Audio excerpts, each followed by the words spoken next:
In the last two sessions, we covered 15 lies found in the typical textbook. I taught high school science for 15 years, and I'm not against science, I'm not against schools, I'm not against teachers, but I'm against lies. Just don't lie to the kids, okay? The Bible says in the book of Proverbs, "Cease, my son, to hear the instruction that causeth thee to err from the words of knowledge." Don't listen to things that are simply not true, okay? Get the lies out of the books. The Bible says God created all things, and it says, "Heaven is my throne and earth is my footstool. Hath not my hand made all these things?" God made everything. And the Bible says God formed the entire world. The Bible says God created great whales and every living thing. Now, the textbooks in school are going to teach your kids that every living thing happened by itself. They're not going to teach them God created every living thing, that's for sure. Here's a textbook that says, "The history of life on earth began about 3.5 billion years ago. How this occurred has been and will continue to be a topic for inquiry." Let me give you the Hovind translation of what they just said. What they just said is, it's okay to inquire how it evolved. It is not okay to inquire if it evolved. Hey kids, you're allowed to research, how did evolution happen? And if some kid says, well, maybe it didn't happen at all. Oh, shut up, kid, you're out of my class, okay? The only way you can research is, how did it happen? You cannot even ask the question, did it happen? That's not education. That's indoctrination. Okay? I'm sick and tired of paying for that stuff. Now, nobody knows how a mixture of lifeless chemicals spontaneously organize themselves into the first living cell. Paul Davies said, "Nobody has a clue how life got started from non-living material by itself. There is not even a good theory how it can happen, but the textbooks are going to teach your kids it just happened, okay? They just tell them, hey, it happened. And you can't even consider the option that maybe God made it. Here's what happened. Back in the 50s, two guys, Miller and Urey, decided to figure out how life evolved. So they took a mixture of chemicals and ran it through these tubes and tried to create life in the laboratory. The experiment's been duplicated many, many times, always been a failure, and always created more problems for the evolutionist. This textbook says, although he never proved how life originated, he did add evidence to the theory that life could have started by itself. That is a lie. All they did was create problems for the idea that life could have started by itself. This one says, swirling in the waters of the oceans is a bubbling broth of complex chemicals. Progress from a complex chemical soup to a living organism is very slow. Boy, it sure is. It don't even happen. That's how slow it is. There are several different articles that say life came from clay. Yep, got some clay together and poof, came alive on the bottom of the ocean. They did not address the origin of life in Darwin's book, and it's never been figured out since how life could have started. What he did is he took these 4 chemicals and put them in these glass tubes, made them circulate around, and tried to create life in the laboratory. This textbook says, many important events occurred during the Archean era, the most important of which was the evolution of life.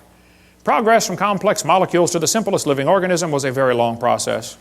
I guess so. If you give it billions of years, somehow it looks more reasonable, This one says, the first living cells emerged between 4 billion and 3.8 billion years ago. There is no record of the event. But you better believe it, and you're going to be tested on it. The first self-replicating systems must have emerged in this organic soup. So great-great-great-great-grandpa was soup. This is one of the lies in the textbooks you kids have to face. Nobody has a clue how life could have gotten started by non-living chemicals. Even Haeckel confessed, he's the guy we talked about in the last session, that made up the idea that the embryo has gill slits, so they could justify abortion. Haeckel said, he claimed that spontaneous generation must be true, not because it had been proven in the laboratory, but because otherwise it would be necessary to believe in a creator. Well, Ernst, I'm sorry, bud, that's just the way it goes. Okay, there's a creator, whether you like it or not, okay? So have they really produced life in the laboratory? Oh, they haven't even come close. Here's what they did. They took 4 gases. They took methane, ammonia, water vapor, and hydrogen, ran them through these tubes, ran it through a spark chamber supposed to simulate lightning. And say, we're going to put them together and make life in the laboratory. At the bottom of the flask, they got this red goo, and they kept draining the goo off, because if it went through the spark again, it would destroy it. So they had to make the goo and then save it from the next spark, okay? They said in the textbook here it was rich in amino acids, this red goo was. Well, that's simply a lie, okay? They didn't come close to making life. The problem is they had a reducing atmosphere. In other words, he excluded oxygen. You can look at his 4 gases. There's no oxygen there. He knew if he had oxygen in there, it would oxidize whatever chemicals tried to combine. You cut a banana open and lay it on the table, it turns brown, it oxidizes. You don't paint your car, and it oxidizes, it rusts. Well, living cells will oxidize quickly in the presence of oxygen. So he didn't put any oxygen in there. That creates a serious problem, because if you have oxygen, you cannot get life to come from non-living chemicals. The problem is ozone is made from oxygen, and ozone blocks UV light, and UV light destroys ammonia, and ammonia is one of the 4 gases he's got. So you cannot get life to evolve with oxygen, and you cannot get life to evolve without oxygen. Because if you don't have oxygen, you don't have ozone, and now your ammonia gets destroyed. It's just not going to work either way. And the earth has always had oxygen, even more than today. This guy said, what evidence is there for a primitive methane ammonia atmosphere on earth? The answer is there is no evidence for it, but much against it. We find in general no evidence in the sedimentary distribution of carbon, sulfur, uranium, etc., that an oxygen-free atmosphere ever existed on the earth. If somebody tells you the early earth had a reducing atmosphere, you tell them Kent Hovind said they're confused or they're deliberately lying, because it's not true. The earth has always had oxygen. This article said, it's suggested from the earliest dated rocks at 3.7 billion years ago, earth had an oxygenic atmosphere. They've always known the earth had oxygen, even more than we have today. We covered that on seminar part 2, how the early earth probably had even more oxygen, made them live longer. This textbook says, there was no oxygen on the earth, which is a lie, and then it says the rocks absorbed it. Hello? How can they absorb it if it wasn't there? Well, think about it. Second problem they had with the Miller experiment, they filtered out the product. That is not realistic for nature, okay? They saved the goo from getting sparked the second time because it would have destroyed it. What he actually made in this experiment was 85% tar, 13% carboxylic acid. Now, both of those are poisonous to life. If you make a mixture that's 98% poisonous to the other 2%, I don't think it's logical to say you've succeeded in creating anything that's going to help make life, okay? The problems are he made mostly only 2 amino acids. There are 20 different ones required to make life. 20 different amino acids. Now, these amino acids are kind of like letters of the alphabet, okay? You have to have 26 letters in the English alphabet to make all the words that we have. Well, you have to have 20 different amino acids to make all the proteins that your body has.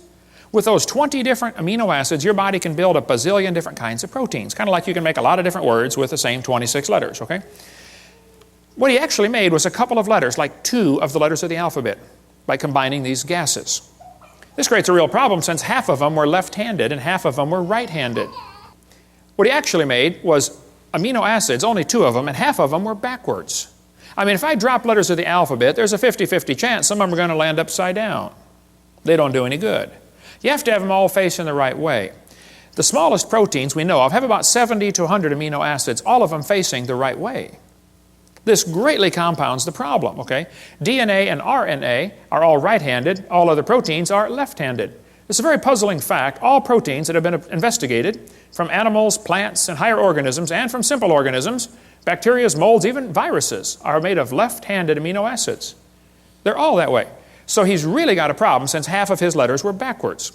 And there are hundreds of amino acids required to combine in just the right way to make a protein, and they unbond in water faster than they bond.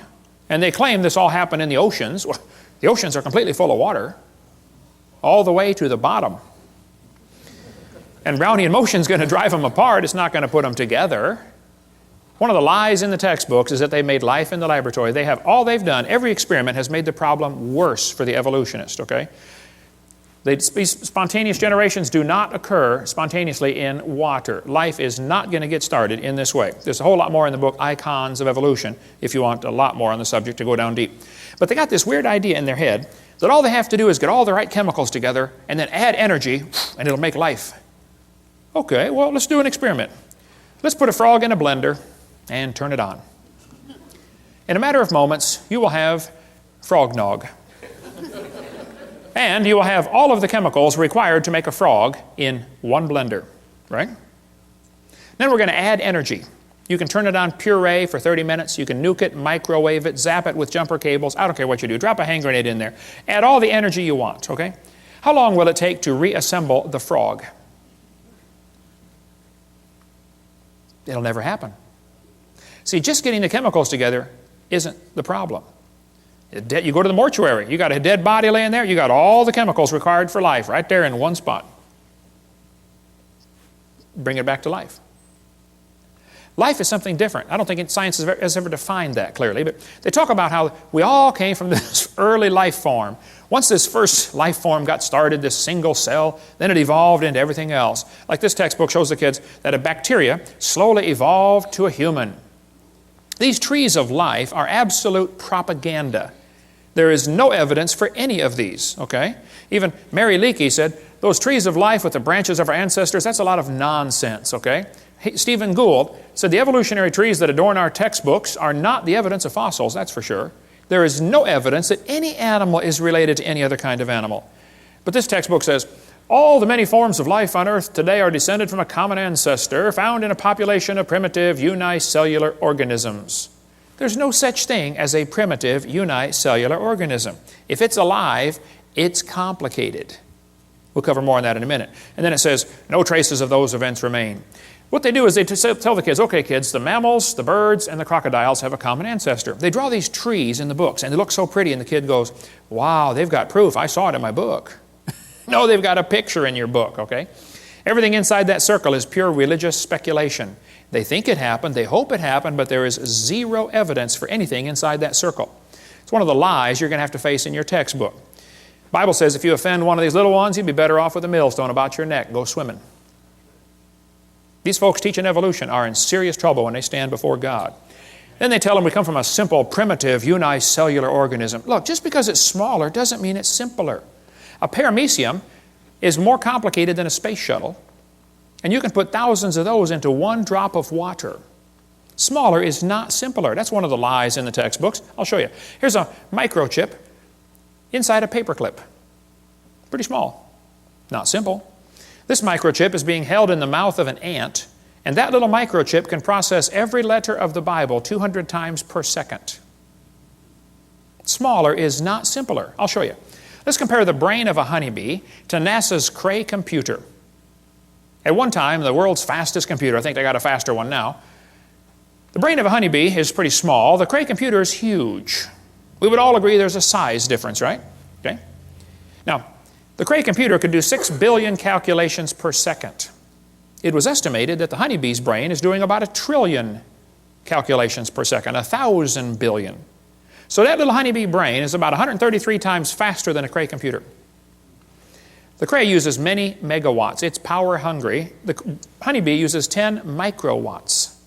Did you know honeybees not only make honey, they fly on honey. That's their energy source. And a honeybee can fly 1,000,000 miles on 1 gallon of honey. How would you like a machine that gets 1,000,000 miles per gallon? Especially at today's price of gas, right? Fill up once and you're done for the rest of your life. The Cray cost $48 million. The honeybee's brain is pretty cheap.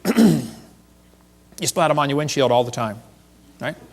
Many people scramble when the Cray breaks down. Nobody heals the honeybee. A self-healing computer. Steve, you work on computers. How'd you like one of them? Something crashes, reconfigures itself, fixes it all up, no problem. Cray weighed 2,300 pounds. Honeybee's brain doesn't weigh too much. So what should we conclude? Let's see, the supercomputer is huge, it is slow, it is very inefficient, it is power hungry, and it had to be designed. We all know that, right? But did they turn around and look at the honeybee and say, well, that happened by chance? And the brain of a human's a whole lot more complex than a honeybee. For heaven's sake. Your brain can hold more information than the entire British Library. The human brain is phenomenal, okay? You have more computational power in bits per second than the entire national telephone system. One brain surgeon estimated that there are more connections in just one person's brain, there are more connections than the entire electrical system of the United States.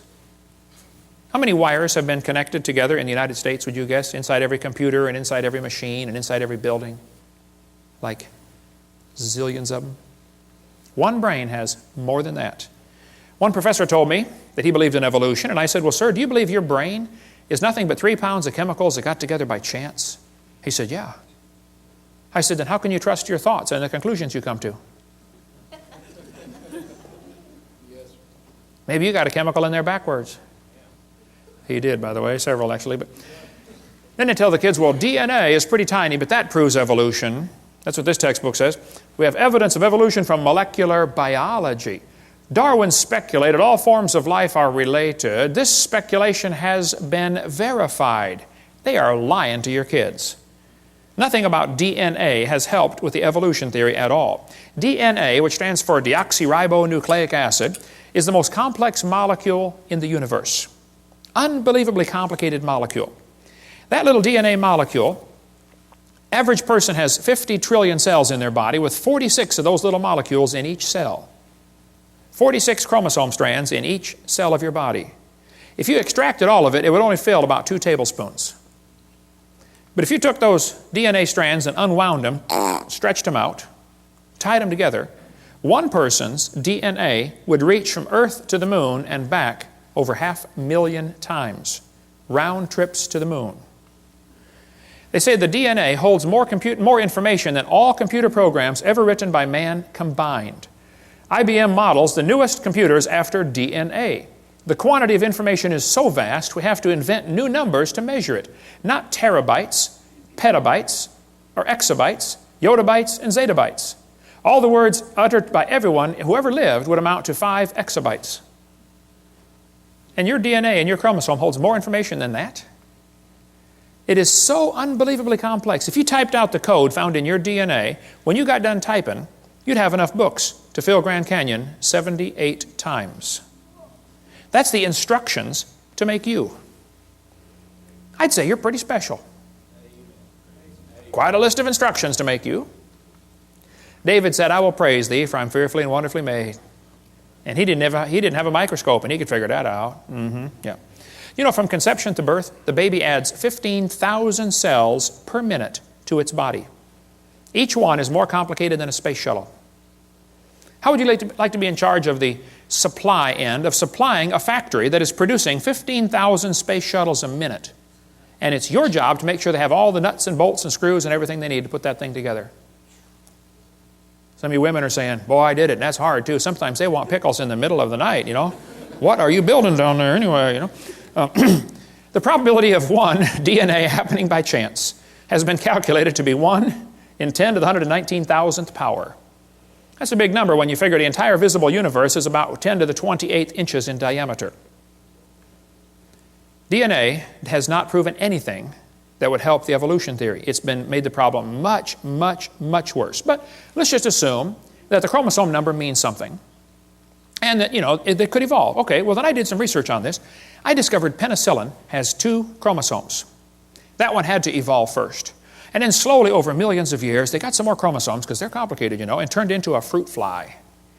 You can see the similarity there. It's only got 8 chromosomes. And then very slowly it evolved some more chromosomes and became either a tomato or a housefly. Very tough to tell the difference. They're identical twins, you know.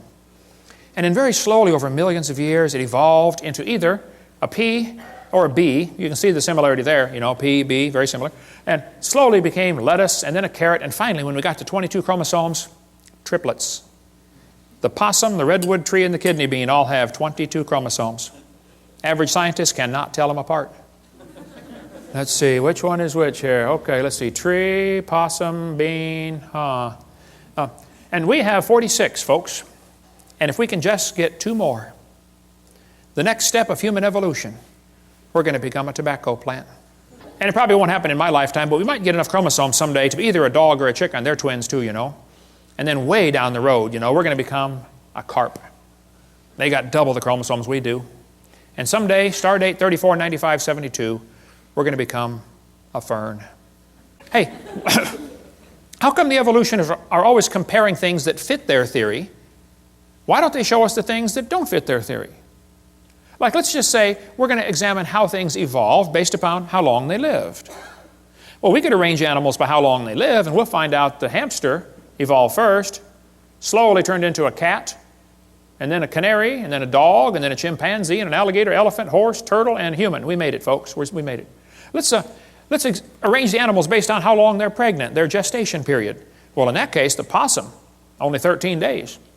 How'd you like that, ladies? Only be pregnant for 13 days. Not bad, huh? Yeah, I'd have a bunch of kids in. Slowly evolved into a hamster, then a rat, then a rabbit, kangaroo, on down the list, and the elephant. 640 days. They are the winner. The most evolved creature on earth. Or maybe, you can see here the cat and the dog are identical twins, you know. Maybe we should arrange them based on how much they weigh in their adult form. Well, the shrew only weighs 4 grams. Slowly it became a mouse. And very slowly, over billions of years, became a whale. the whale's the most evolved now. Why don't they show us these charts, huh? And why is it that amphibians have 5 times more DNA than mammals, and some amoeba have 1,000 times more DNA? They don't tell us these things because it doesn't fit their theory. It's impossible to arrange in any sort of evolutionary series based on just one little bit of facts. You better find all the facts. You find out this evolution theory fails miserably. But they tell the kids, we're going to think critically. Boys and girls, there are 20 kinds of amino acids. That's a fact. Explain how this fact supports the idea that all life shares a common ancestor. How's a Christian kid supposed to answer that for homework for Monday? Don't you see a built-in assumption in this question? That's not learning to think critically. Would the kid be allowed, teacher, to explain how this fact that they all life forms have 20 amino acids, would the kid be allowed to say, maybe that proves the intelligence of a common designer? Maybe God gave all the animals the same basic 20 amino acids so that we don't have to just eat each other, you know. I mean, if they're all totally different, wildly different kinds, then we could only eat other humans. But see, God made it this way so the brown cow can eat the green grass and give the white milk and make the yellow butter, and I eat it and get the blonde hair. Maybe that's why there's all the same basic building blocks. Yeah. One of the lies they face in the textbooks is this idea that all these similarities prove a common ancestor. Well, let's pretend that it does, okay? This textbook says humans and orangutans are 96% similar, proving a common ancestor 15 million years ago. I don't think so. Humans and chimps have thousands of differences. Thousands of differences. Overall, this guy says the genetic difference is only 1.6%. Oh, that's what they used to think, but that's a lie. Barney Maddox was the leading genome researcher on this project. He said the genetic difference between human and chimpanzee is at least 1.6%. That doesn't sound like much, but calculated out, that's a gap of 48 million nucleotides. And a change of only 3 nucleotides is fatal to an animal. He said it's not going to happen. That's when they thought the difference was 1.6%. It's still too big of a gap. Now then, later they found out, oh, actually it's a 95% similarity, which is 5% difference. And just recently they said, oh no, wow, look at this, it's 7.7% difference.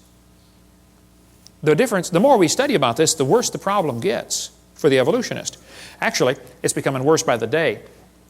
This result is based on only 1 million DNA bases out of 3 billion.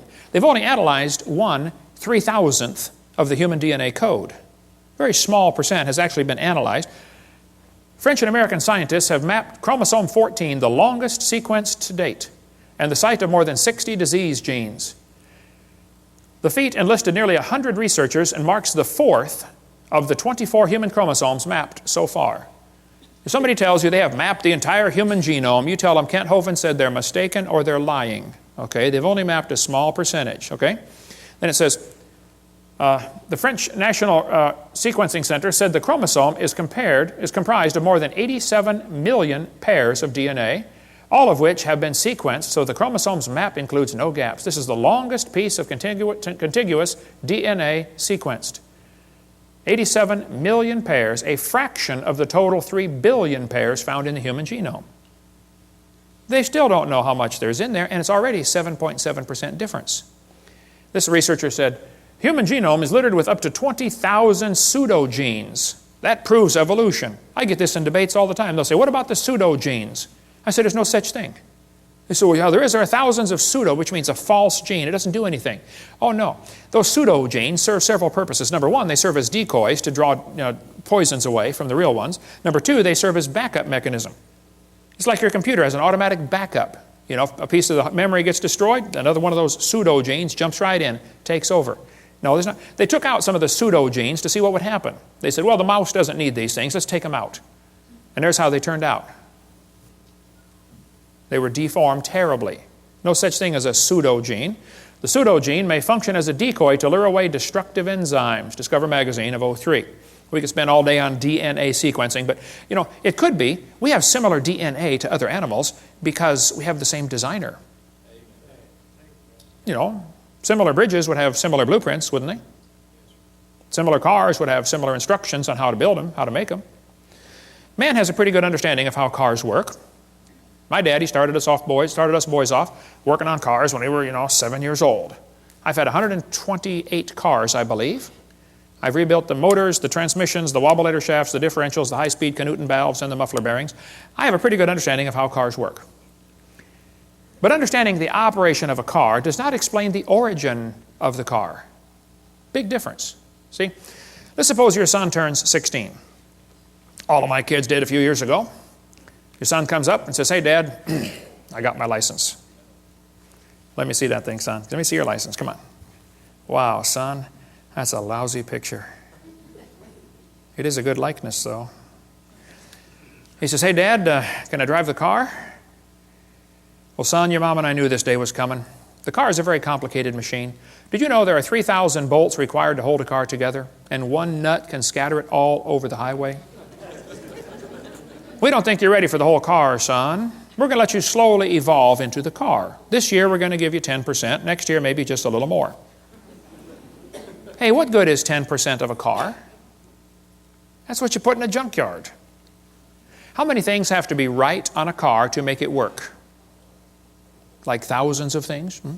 How many things would have to be wrong to make it stop working? Any one of the many thousands of things. There are thousands of differences between humans and chimpanzees. But if you think a percentage of similarity proves a relationship, let me show you the research I've been doing. I discovered clouds are 100% water. Watermelons are 97%. It's only 3% difference. That proves they're related. Jellyfish are 98%. Missing link. And so are snow cones. Yeah, there we go. We got the proof, okay? Then they tell them fossils prove evolution. I say, guys, you got to be kidding. This textbook says, evidence of evolution from the fossil record. Oh, no, don't give me that. That's a lie. There is no fossil record. There's a bunch of bones in the dirt. It's not a record, okay? You're putting your interpretation on those bones they're digging out of the dirt. There is no fossil record. This textbook says evolution is a fact. The fossil record provides some of the strongest evidence that species evolved over time. This is silly. There is no fossil record. You don't look back into time. You look at a bunch of bones you dug out of the dirt. And you put your interpretation on them, okay? Fossils only exist in the present. They don't exist in the past. I mean, you're digging them up and it's 2005, okay? You can't say, wow, this fossil is 40 million years old. You don't know that. Okay? All we do is put our interpretation on the fossils. But the kids are taught, fossils contribute to our understanding of evolution. Kids, keep in mind, dead animals do not reproduce or evolve. Darwin said, if my theory is true, numberless intermediate species ought to have be found in the fossil record. Well, I'm sorry. This guy said, since Darwin, many of these links have been found. Oh, they are lying to you. No missing links have been found. Even David Ropp, who believes in evolution, says, in the years after Darwin, his advocates hoped to find predictable progressions. In general, these have not been found. Yet the optimism has died hard, and some pure fantasy has crept into textbooks. You're kidding. Fantasy in the textbooks? That's a fancy word for a lie. Okay? And we could spend 2 days on the fossil record. There's no fossil record, and there are gaps all over the place. Every place where there ought to be something, they find nothing. No evidence for how the whale evolved, or how the birds evolved, or how the flowering plants evolved. No evidence whatsoever. If you find a fossil in the dirt, all you know is it died. You couldn't prove it had any kids. And you sure couldn't prove it had different kids. And why would you think a bone in the dirt can do something animals today cannot do? Which is produce something other than their kind. Luther Sunderland wrote to major evolutionists all over and said, hey, where's the evidence for evolution? They wrote back and said, we don't have it, somebody else has it. He wrote to Colin Patterson because Patterson has access to the largest fossil collection in the world. British Museum of Natural History. Nobody's got more fossils than them. Patterson wrote a book about evolution, but he didn't show any missing links.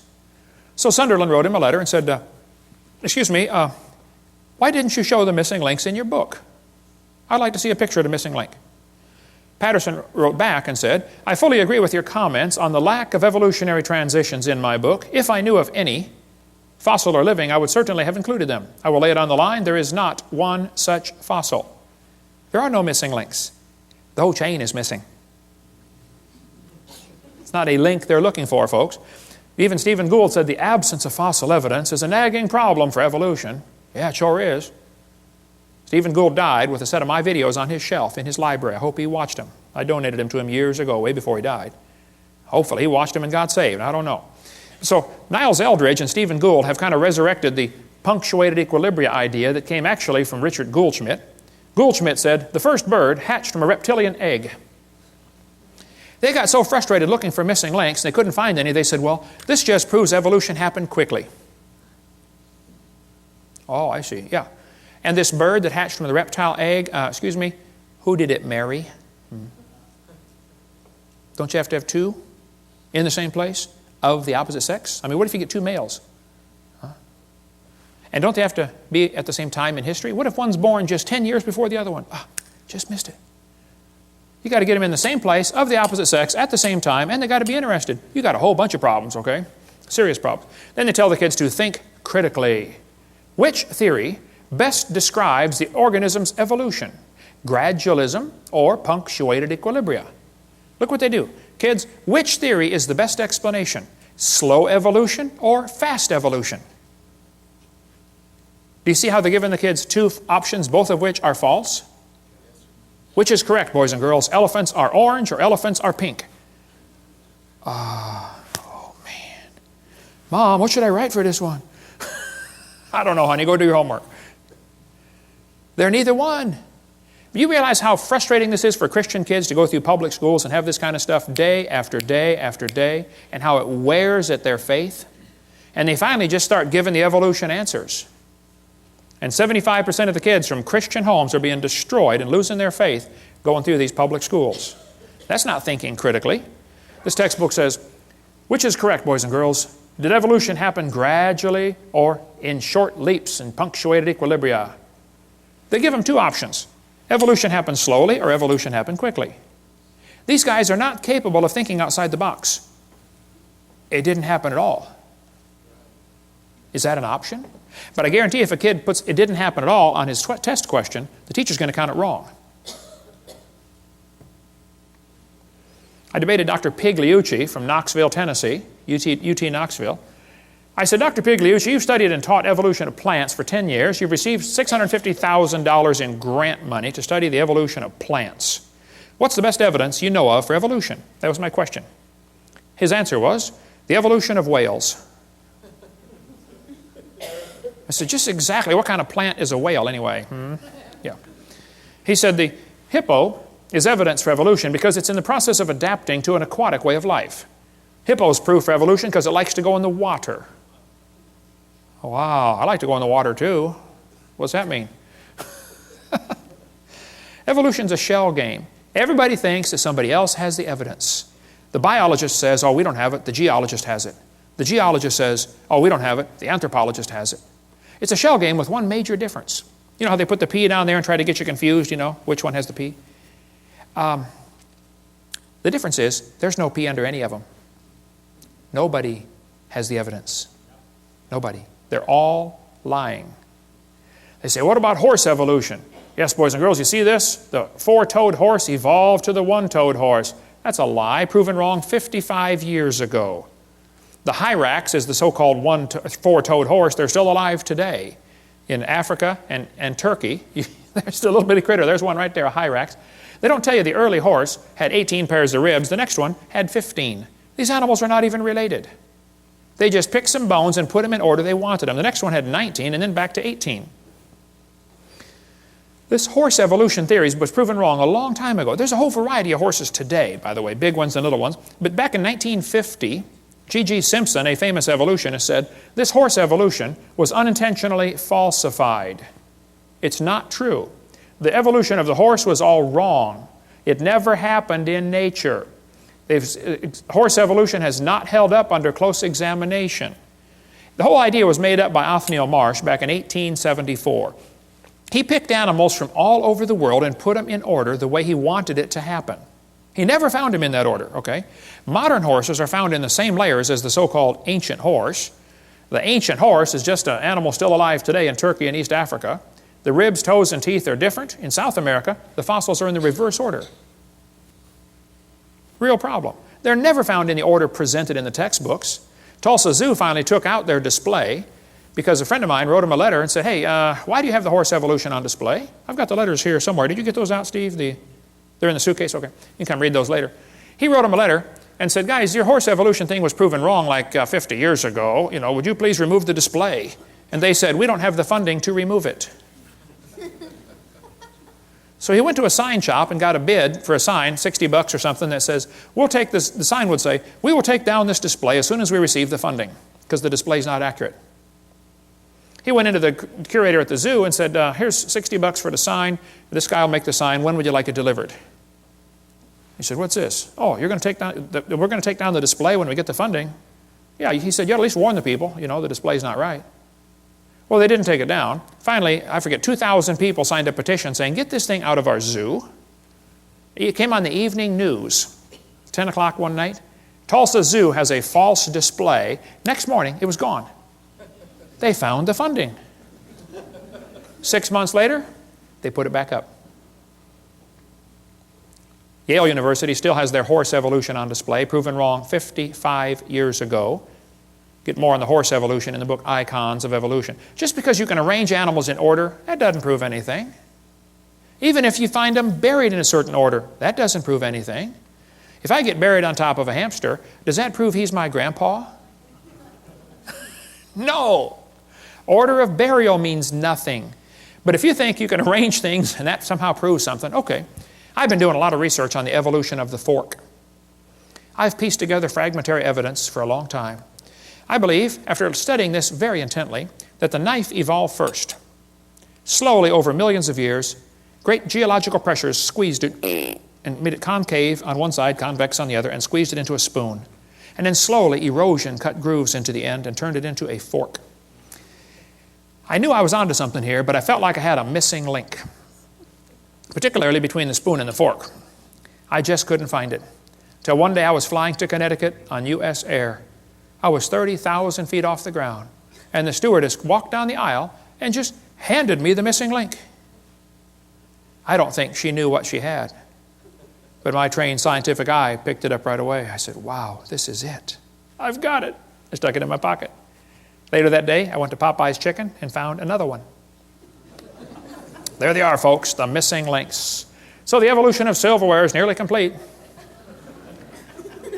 Of course, we got a few mutants along the way, didn't quite survive for some reason, you know. And of course, people found out I was doing research on this. They all wanted to be famous, you know, so they tried to get in on the glory. They sent me their research. This one was an obvious fork head on a spoon handle. I mean, look, it didn't get by me. I caught it right away, you know. They don't get stuff. I don't fall for stuff like that. Even the races, of course, evolved over the along the ways. But look, if you want to arrange things, you can turn a cat to a cot to a dot to a dog by changing one letter at a time. You can play with this for a while and turn yourself into a fool when you're done. They say dinosaurs turned to birds. There are very few ideas as dumb as this one. The Bible says God made the birds on day 5. He made the reptiles on day 6. Evolution says reptiles came first and then the birds. You know, everything about evolution is backwards to the Bible. Everything. But this article says, dinosaurs alive as birds, scientist says. Oh, wow, scientist says. Well, that proves it right there. Just like it gives some kind of authority. Wow, scientist says. This is absurd. Everything about the bird evolution is baloney, okay? Archaeoraptor was listed in 1999 as the missing link. Yes, boys and girls, breaking news, National Geographic, we found the missing link. They had a whole big article about the missing link has been discovered. Then a couple months later, oops, it was proven wrong. You know, everything about these feathered dinosaurs has been proven baloney. But guess what? They're still teaching it. Here's a whole book, The Feathered Dinosaurs of China. Well, you just got this recently? Why would they still be teaching something that's been proven wrong for 5 years? All this feathered dinosaur stuff is baloney. It's all baloney. We cover more on that in one of the debates I did. I forget which one, but they say birds are descendants of dinosaurs. Well, kids, in case you don't know, there are a few differences between a dinosaur and a bird. Okay, you don't just put a few feathers on them and say, come on, man, give it a try. It won't hurt too bad. It's just not that easy. See, reptiles have 4 perfectly good legs. Birds have 2 legs and 2 wings. So if his front legs are going to change to wings, somewhere along the line they're going to be half leg and half wing. Which means on that particular day he can't run anymore and he still can't fly yet, so he's got a real problem. Serious problem. They say Archaeopteryx is proof for evolution. You got one here on the table, brother, Archaeopteryx. Whenever you buy a bag of dinosaurs, they almost always stick one of these in there. Archaeopteryx. Wow. And this somehow gets an impression to the kids. Wow, we got proof that dinosaurs turned to birds. Here's one here with feathers on it. They're lying. It's still in the textbooks. I mean, today, about Archaeopteryx, and it's been proven years ago, Archaeopteryx was just a bird, a perching bird. Alan Fiducia, who believes in evolution, says it's not a missing link. It had the right features for flight. All the features of the brain were for flight, okay? Archaeopteryx means ancient wing, and he had claws on his wings. Well, that's kind of unusual, okay. But 12 birds today have claws on their wings. The swan, the ibis, the hoatzin, several birds have claws. They say, well, he had teeth in his beak. Well, not many birds have teeth. Some do. There's a hummingbird has teeth in his beak. But most birds don't have teeth, I agree. Actually, some mammals have teeth. Some don't. Some birds have teeth. Some don't. Some fish have teeth. Some don't. Some of you have teeth. Some don't. Okay? So, missing link.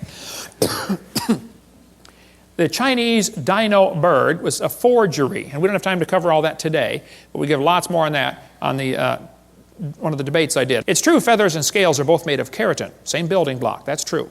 But that's where the similarity stops, okay?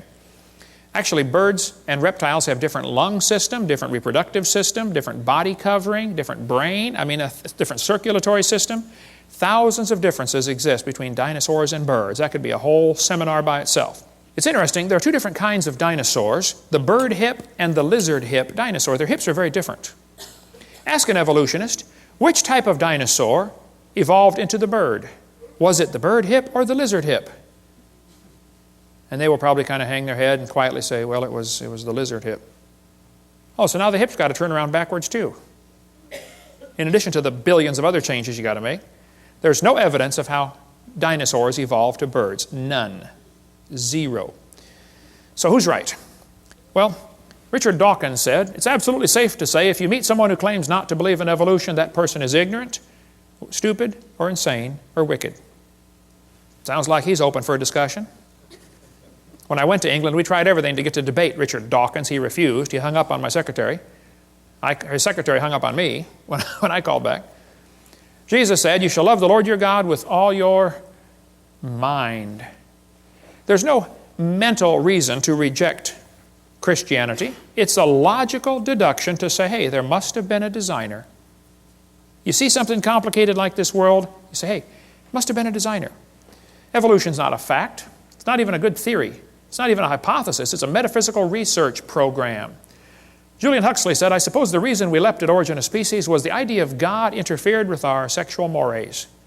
We don't want God telling us what to do. Evolution is a religion.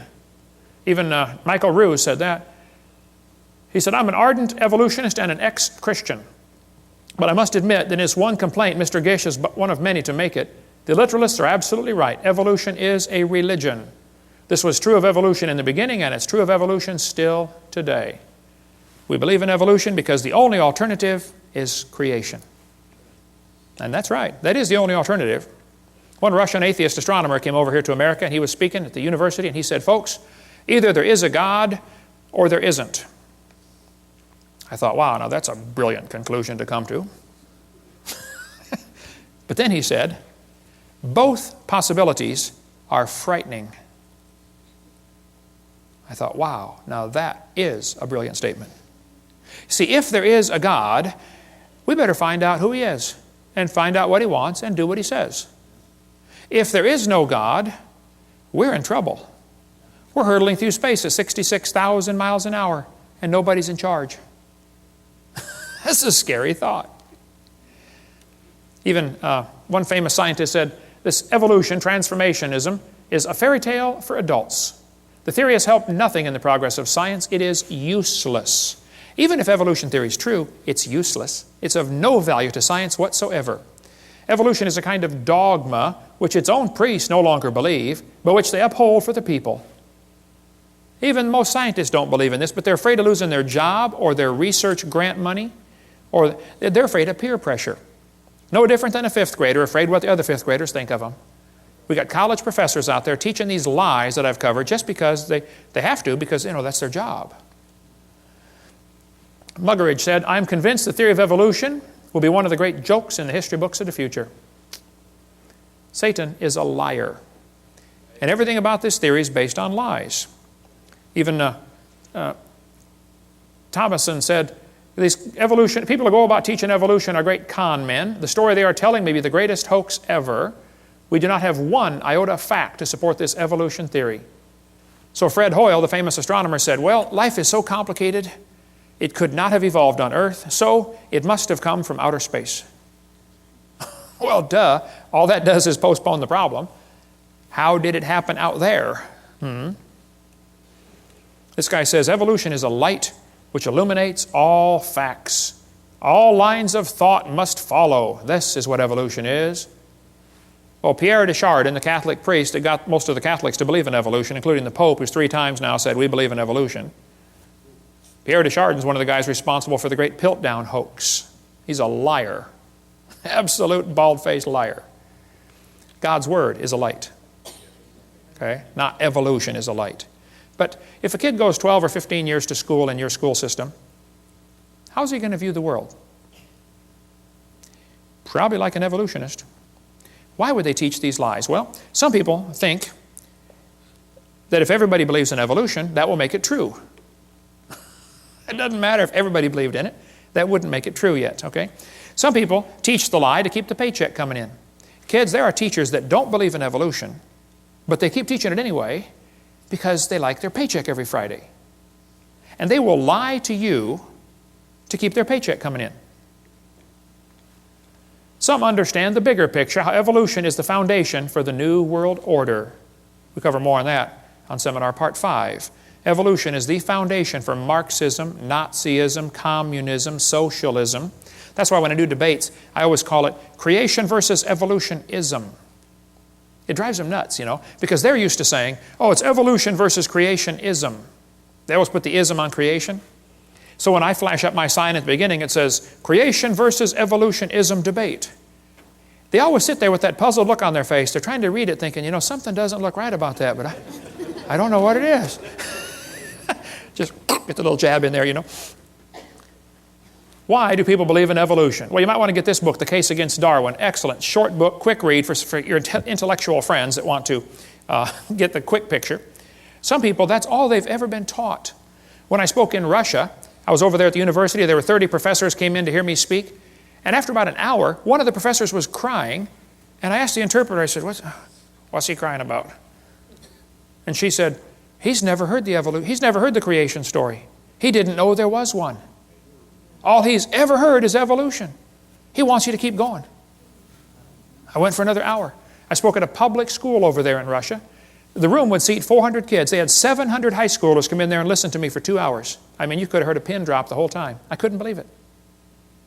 When I asked the principal before I started, I said, hey, are there any things I shouldn't say to these kids? I know this is a public school. It's kind of sensitive. He said, what do you mean? I said, well, I'm a Christian. Is it okay to tell them, mention the Bible? He said, oh, yeah. Tell them anything you want. I said, well, would it be okay if I told them, how to go to heaven? He said, sure, please do. These kids would love to hear about Christianity. They've never heard any of this. Wow. Door you can drive a truck through, brother. But they use the same lies in Russian textbooks. Here's a Russian textbook talking about the forelimb, proving evolution, the different geologic column strata, all the stuff we covered earlier. So why do they believe this stuff? Well, some believe it because that's all they've been taught. Some, their job depends on it. Some, they hope there's no God to answer to. They do not like to retain God in their knowledge, the Bible says. They just don't like this idea. And it says, God will send them strong delusion. The more I think about this, that is so true. Anybody that believes they came from a rock 4.6 billion years ago has to be strongly deluded. Think about it. Oh, there's so much we could cover on this. Some people simply have too much pride to admit they have been wrong all their life. So, kids are being taught evolution. There's no question about it. Kids are being lied to in these textbooks. There's no question about it. What do we do about it? Well, we cover that in great detail on our public school presentation on the Green series of tapes. Get the public school presentation. We'll tell you step by step what to do, how to get these lies out of your textbook, how you can get on the school textbook selection committee, how you can get your kid exempt from class, Parents, if your kids are in a public school, you should send a little note to the teacher saying, I don't want my child taught evolution. It's against my religious convictions. Sign it, notarize it if you'd like, give it to the teacher and to the principal. Then if they continue giving you a hard time, you say, oh, now, excuse me, do you discriminate against people because of their religious convictions? Watch their eyes light up on that one. And if they still give you a hard time, contact me. I got some lawyers waiting in the wings that are anxious to get a lawsuit like that. Title 42, discrimination based on religion. Wow. That principal's going to be the garbage collector the next week. I guarantee that principal's going to call that teacher in and say, look, let this kid out of class. Stop teaching evolution. I had one guy call me a couple of years ago. He said, Brother Hovind, my second grade daughter's teacher just called me. And the teacher said, Mr. Jones, whatever his name was, I forget. He said, your second grader's in my class, your daughter, and she stops me every time I start teaching something about evolution. And the teacher said, I've just decided I'm going to skip this evolution stuff for the rest of the year until your daughter's out of my class. And my first thought was, yay. And then I thought, wait. Why are we sending second graders off to war? This is a battle the parents ought to be fighting, not the kids. We're the salt of the earth. Salt irritates. Hey, if nobody's irritated at you, you're not a good Christian. You don't have to try to irritate them. You try to be salty. That will irritate them. Salt preserves from corruption. How come you got so many lies in the textbooks right here in Tennessee in the middle of the Bible Belt? Where's the Christians that are supposed to preserve the world, huh? Why don't some of you get on the school board and do something about this? Why don't some of you get a committee to say, hey, let's take these pages out of the book. This is a lie. It won't cost the school anything. I'll show you. How many of you would volunteer to take the pages out of the book and bring your own scissors? Won't cost the school a dime. Let's do better than that. How many of you would pay $20 for the privilege of being on the committee to cut the pages out of the book and still bring your own scissors? We just had a fundraiser. We just raised $1,000 for the school. Wow. Won't cost them a dime. There are many good, sincere, godly public school teachers, and I praise God for them. And they are as frustrated as I am with what's going on. If you've got a good teacher in your school that wants to do what's right, support them. Because I guarantee if there's a teacher that tries to get up and stand up for creation and against evolution, there's a good possibility they'll get fired or get persecuted for it.